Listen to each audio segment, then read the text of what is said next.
আসসালামু আলাইকুম। আইতু সাবার আদালত আনম চতুর্থ খণ্ড হইতে পড়া হইতেছে। হযরত সাদ আদালত জান্নাতের প্রতি আশা। মুয়াজ ইবনে সাদ রহমতুল্লাহ বলেন, আমার পিতা ইন্তেকালের সময় তার মাথা আমার কোলের ওপর ছিল।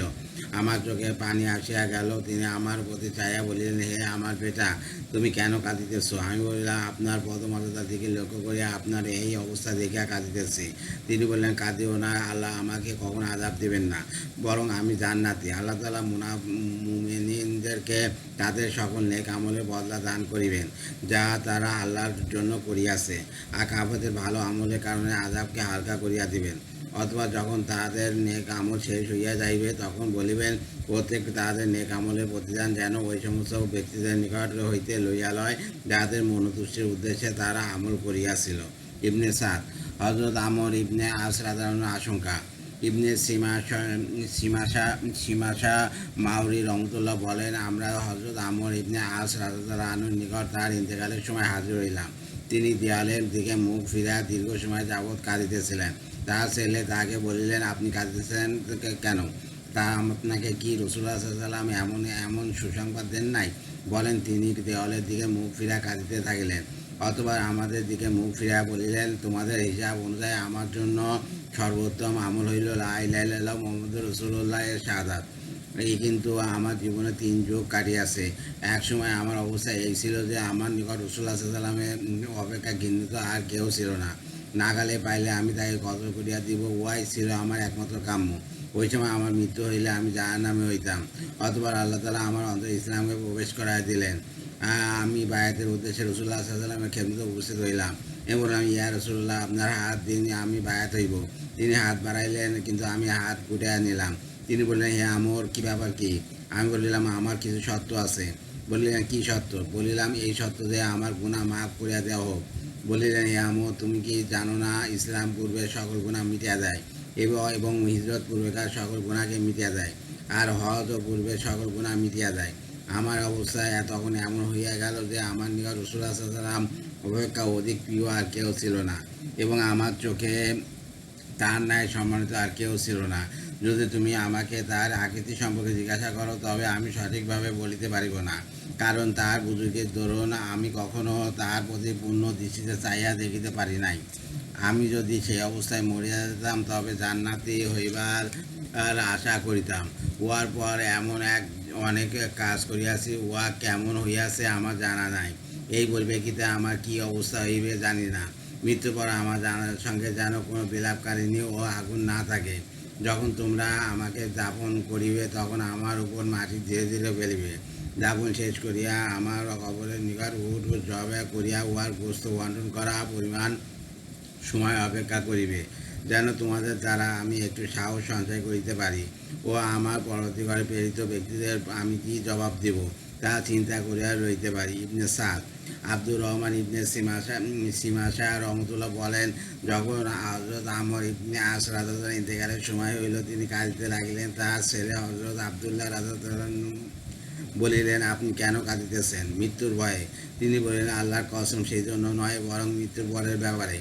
আব্দুল্লাহ বলিলেন, আপনি নেক কাজে জীবন কাটিয়াছেন এবং তাহাকে রাসূলুল্লাহ সাল্লাল্লাহু আলাইহি ওয়াসাল্লামের সঙ্গ লাভের ও তার শ্যাম বিজয়ের কথা স্মরণ করাইতে লাগিলেন। তিনি বলেন, সর্বাপেক্ষা উত্তম জিনিসটি বলিলেন না, অর্থাৎ কালেমা শাহাদাত। অন্য রেওয়ায়ে আরও একটি বিস্তারিত বলা হইয়াছে যে, তারপর তিনি বলিলেন, আমার মৃত্যুর পর কেউ আমার জন্য কাঁদিবে না, আমার জানাজার পিছনে কোনো প্রশংসাকারী ও আগুন নিয়ে চলিবে না, আমার লুঙ্গি শক্ত করিয়া বাঁধিয়া দিবে, কারণ আমি জিজ্ঞাসাবাদের সম্মুখীন হইব, এবং আমার উপর আস্তে করিয়া মাটি ফেলিবে, কারণ আমার ডান পাশ বাম পাশ অপেক্ষা মাটির জন্য অধিক যোগ্য নয়। আমার কবরে কাঠ ও পাথর লাগাইবে না। অপর এক রেওয়াতে বর্ণিত হইয়াছে, উহার পর তিনি দেয়ালের দিকে মুখ ফিরিয়া বলিতে লাগিলেন, হায় আল্লাহ, আপনি আমাদিগকে হুকুম করিয়াছিলেন, কিন্তু তাহা অমান্য করিয়াছি। আপনি নিষেধ করিয়াছিলেন, কিন্তু বিরত থাকি নাই। আপনার ক্ষমা ব্যতীত আমার কোনো উপায় নাই। অন্য রেওয়াতে আসিয়াছে যে, তিনি স্বহস্তে আপন গলা জড়িয়া মাথা উঁচু করিলেন এবং বলিলেন, আয় আল্লাহ, আপনি ব্যতীত শক্তিশালী আর কেউ নাই যে সাহায্য প্রার্থনা করিব। আপনি ব্যতীত নির্দোষ আর কেউ নাই যে দোষ স্বীকার করিয়া ক্ষমা চাইব। আমি অস্বীকারী নই, ক্ষমা প্রাপ্তি। আপনি ব্যতীত কোনো মাবুদ নাই। এই কথা বলতে বলতে তিনি ইন্তেকাল করিলেন। আল্লাহ তার উপর রাজি থাকুন। হজরত আবদুল্লাহ ইবনে আমর রাদিয়াল্লাহু হইতে বর্ণিত রেওয়াতের শেষে যাতে হজরত আমেরের ওসিয়ত উল্লেখিত হইয়াছে। এইরূপ বলা হইয়াছে যে তিনি বললেন, হায় আল্লাহ, আপনি আমাদেরকে হুকুম করিয়াছিলেন, কিন্তু আমরা তা অমান্য করিয়াছি, নিষেধ করিয়াছিলেন, কিন্তু উপেক্ষা করিয়াছি। আপনি ব্যতীত নির্দোষ আর কেউ নাই যে সাহায্য প্রার্থনা করিব। আল্লাহ ব্যতীত কোনো মাবুদ নাই, এই কথা বলতে বলতে ইন্তেকাল করিলেন। আহমদ মুসলিম। সাহাবা রাদিয়াল্লাহু আনহুদের পূর্ব বর্ণিত বিভিন্ন উক্তি নুসরত ও মদদের বয়ানে উল্লেখ করা হইয়াছে যে যখন রাসূলুল্লাহ সাল্লাল্লাহু আলাইহি ওয়াসাল্লাম আনসারদিগকে বলিলেন, তোমরা আমাদের প্রতি তোমাদের যে কর্তব্য ছিল তা আদায় করিয়া দিয়াছ। খাইবারে তোমাদের পাওনা অংশ যদি তোমরা লইতে চাও এবং উহার ফলাদি তোমাদের ভালো লাগে তবে লইতে পারো। তারা বলিলেন, আমাদের উপর আপনার কিছু শর্ত ছিল, আপনার উপরও আমাদের একটি শর্ত ছিল, অর্থাৎ আমরা জান্নাত লাভ করিব। আমরা আমাদের পরম পাওনা শর্তের আশায় আপনার আকাঙ্ক্ষিত শর্ত পুরা করিয়াছি। তিনি বললেন, তবে তোমাদের প্রাপ্য তোমাদের জন্য রইল। জিহাদের অধ্যায়ে বর্ণিত হইয়াছে যে যখন রাসূলুল্লাহ সাল্লাল্লাহু আলাইহি ওয়াসাল্লাম বদরের যুদ্ধে সাহাবাগণকে জিহাদের জন্য উৎসাহ দিলেন, তখন হযরত ওমর ইবনে হুমাম রাদিয়াল্লাহু আনহু বললেন, বাবা, ইয়ারা আমাকে কতল করা পর্যন্ত কি আমার জান্নাতে প্রবেশ করিতে দেরি? অতবার হাতের খেজুরগুলি ছুঁড়িয়া ফেলিয়া দিলেন এবং তলোয়ার দাহ লইয়া দুশমনের সহিত যুদ্ধ করিতে করিতে শহীদ হইয়া গেলেন। অন্য রেওয়াতে আছে, রাসূলুল্লাহ সাল্লাল্লাহু আলাইহি ওয়াসাল্লাম বললেন, তুমি বাবা কেন বলিয়াছ? বললেন, আল্লাহর কসম ইয়া রাসূলুল্লাহ, শুধু জান্নাতবাসী হইবার আশায়। রাসূলুল্লাহ সাল্লাল্লাহু আলাইহি ওয়াসাল্লাম বললেন, তুমি জান্নাতি। উহার পর তিনি থলি হইতে খেজুর বাহির করিয়া খাইতে লাগিলেন। অতবার বললেন, যদি আমি এই খেজুরগুলি খাওয়া পর্যন্ত বাঁচিয়া থাকি তবে তো উহা অনেক দীর্ঘ জীবন। তিনি বাকি খেজুরগুলি ছুঁড়িয়া ফেলিয়া দিয়া যুদ্ধে লিপ্ত হইতেন এবং শহীদ হইয়া গেলেন। জিহাদের ময়দানে বসা ও তলোয়ারের আঘাত সহ্য করিবার বর্ণনায় হযরত আনাস ইবনে নজর রাদিয়াল্লাহু এর কথা উল্লেখ করা হইয়াছে যে তিনি বলিয়াছেন, বা আমি উহদ প্রান্ত হইতে জান্নাতের খুশবু পাইতেছি। এই বলিয়া তিনি যুদ্ধে লিপ্ত হইলেন, শহীদ হইয়া গেলেন। অনুরূপ সাহাবাদের আল্লাহর রাস্তায় শহীদ হইবার আগ্রহের বর্ণনায় হযরত সাদ ইবনে খাইসামা রাদিয়াল্লাহু আনহু সম্পর্কে উল্লেখ করা হইয়াছে যে যখন তার পিতা তাহাকে বলিলেন, আমাদের উভয়ের মধ্যে একজনকে অবশ্যই বাড়িতে থাকিতে হইবে, তখন তিনি বললেন, যদি জান্নাত ব্যতীত অন্য কিছু হইত তবে আমি আপনাকে অগ্রাধিকার দিতাম, কিন্তু আমি এই পথে শাহাদাত কামনা করি। উহুদের যুদ্ধে সাদ ইবনে রাবি রাদিয়াল্লাহু আনহু সম্পর্কে বর্ণিত হইয়াছে, যখন জায়েদ ইবনে সাবেত রাদিয়াল্লাহু তাহাকে বলিলেন, তোমাকে রাসূলুল্লাহ সাল্লাল্লাহু আলাইহি ওয়াসাল্লাম জানাইয়াছেন এবং তোমার অবস্থা সম্পর্কে আমাকে জানাতে বলিয়াছেন, তখন তিনি বললেন, তুমি রাসূলুল্লাহ সাল্লাল্লাহু আলাইহি ওয়াসাল্লামকে জানিয়ে দাও, আমার অবস্থা এই যে আমি জান্নাতে খুশবু পাইতেছি। বীরে মাউনার যুদ্ধে হযরত হারাম ইবনে মিলহাম রাদিয়াল্লাহু উক্তিও উল্লেখিত হইয়াছে যে মৃত্যুর পূর্বক্ষণে তিনি বলিলেন, কাবার রবের কসম, আমি কামিয়াব হইয়া গিয়াছি, অর্থাৎ জান্নাত লাভ করিয়াছি।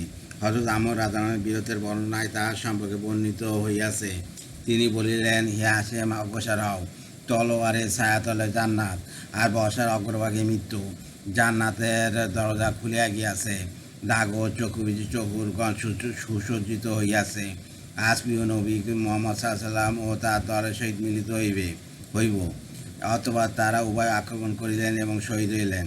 এইরূপভাবে তার এই কথাও বর্ণিত হইয়াছে যে তিনি বলিয়াছেন, হে মুসলমানগণ, তোমরা কি জান্নাত হইতে পলায়ন করিতেছ? আমি আমর ইবনে ইসায়েস। আর তোমরা কি জান্নাত হইতে পলায়ন করিতেছ? আমি আমর ইবনে ইয়াসের। আমার নিকট আসো।